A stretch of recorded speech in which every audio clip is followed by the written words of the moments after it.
മഹാദുരന്തത്തിലകപ്പെട്ട വയനാടിനെ കേരളം ഒന്നാകെ ചേർത്ത് പിടിക്കുമ്പോൾ ഒരിക്കൽ കൂടി ഓർക്കേണ്ട പേരാണ് കരിന്തണ്ടൻ. ഏത് പ്രതിസന്ധി ഘട്ടത്തിലും വയനാട്ടിലേക്ക് ഓടിയെത്താനുള്ള പ്രധാന വഴിയായ താമരശ്ശേരി ചുരം നിർമ്മിച്ചതിന് പിന്നിലെ മറക്കാനാകാത്ത പേരാണത്.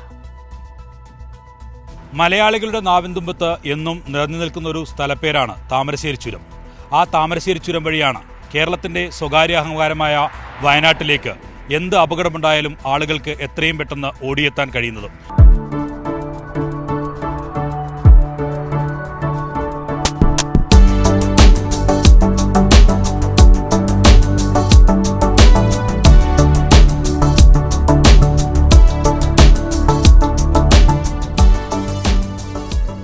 പക്ഷേ ആ താമരശ്ശേരി ചുരം നിർമ്മിക്കപ്പെട്ടതിന് പിന്നിൽ ബ്രിട്ടീഷുകാരുടെ ഒരു ചതിയുടെ ചരിത്രമുണ്ട്.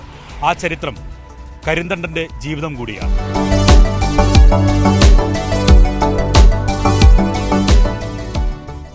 വയനാട്ടിലെ മുണ്ടക്കയിലും ചൂരൽമലയിലും ഭൂമി ഉറഞ്ഞുതുള്ളിയ നേരം ദുരന്തം പുറംലോകമറിഞ്ഞത് പുലർച്ചെയോടെ.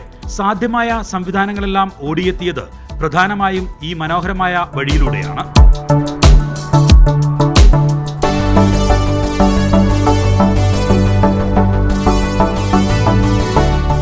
താമരശ്ശേരി ചുരത്തിന് സ്നേഹത്തിന്റെയും വയനാടുകാരുടെ നിഷ്കളങ്കതയുടെയും പഴക്കമുണ്ട്.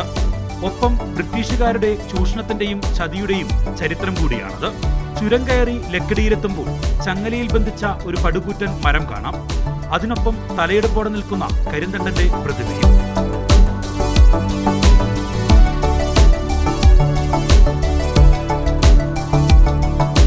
ബ്രിട്ടീഷ് വാഴ്ചക്കാലത്ത് കൊടുങ്കാട്ടിലൂടെ മല കയറി വയനാട്ടിലെത്താൻ അവർക്ക് കഴിഞ്ഞില്ല. കരിന്തണ്ടൻ എന്ന ആദിവാസി മൂപ്പനെ വഴിവെട്ടാനായി അവർ നിയോഗിച്ചു.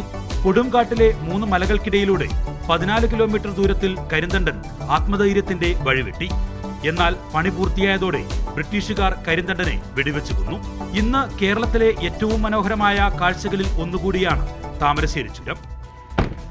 താമരശ്ശേരി ചുരം ഇന്ന് ഒരുപാട് മാറിയിരിക്കുന്നു. ദുരന്തങ്ങളിൽ ഈ ചുരം വയനാടുകാർക്ക് ഒരു ചേർത്ത് നിർത്തലാണ്. ചതിയുടെയും ചൂഷണത്തിന്റെയും പ്രതീകമായി കരിന്തണ്ടനും മലയാളികളുടെ മനസ്സുകളിൽ ഇന്നും ജീവിച്ചിരിക്കുന്നു. ക്യാമറമാൻ സജു കാഞ്ഞിരംകുളത്തിനൊപ്പം വിജിൻ വായാന്തൂർ, കൈരളി ന്യൂസ്.